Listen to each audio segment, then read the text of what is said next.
Yeah, we've got a lot going on. So we're going to welcome in a business and markets analyst and Newsmax contributor, Seth Denson. Good morning, Seth.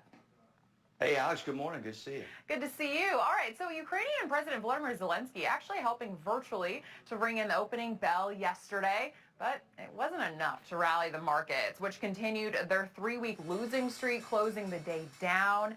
This morning, futures are up slightly. So, Seth, what are investors reacting to? Are they watching the Fed's moves on interest rates?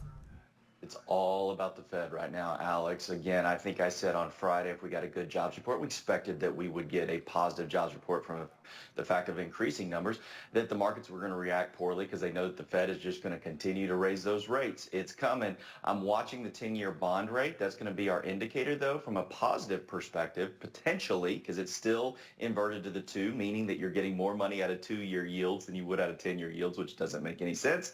And that's usually a sign of bad recession. The 10 years creeping up, so we're watching that. But also, if you're about to go buy a house, watch out for interest rates. They follow that 10 years. So if it's creeping up, they're going to creep up too. Well, how about this? Big tech news expected today out of Apple's Far Out event, slated for just a few hours from right now. Seth, the leaks have already begun, and there's word this could be Apple's biggest event in years. Of course, tech lovers, they'll definitely be watching. But what are you expected to come out of this?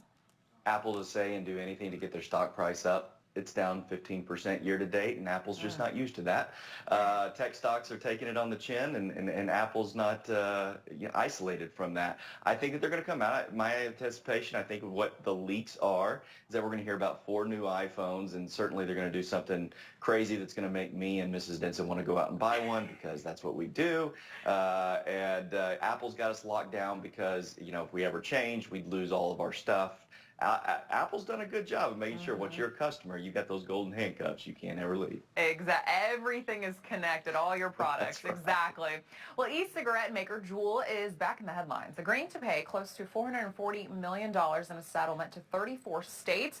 And that's over its marketing campaign that deliberately targeted kids and teens. So what does this mean for the future of Juul? It's hard to tell.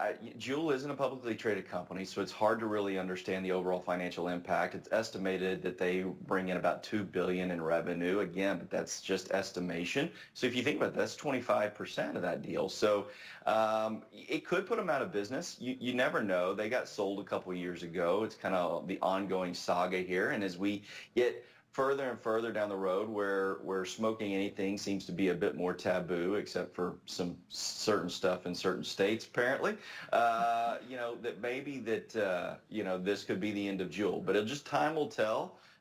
Certainly we don't like the idea of targeting kids on this stuff, and hopefully that they learn their lesson. Yeah, absolutely.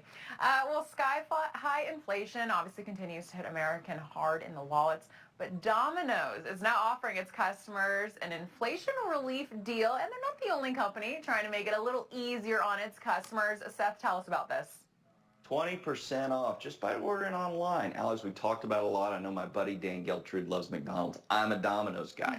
Love me some Domino's pizza. Their chicken is good. Their whole menu's fantastic. I sound like I'm doing a commercial for Domino's here, but the fact that I can now get it for 20% off, my wallet will love it, my waistline not so much, but that's okay. I'll take it anyway. Ooh, 20% off some pizza and some wings. Sounds pretty good. Right? Let's end on another feel-good story. Top Gun Maverick has set another box office record. I guess the 30-year wait was kind of worth it for the Top Gun sequel, Seth.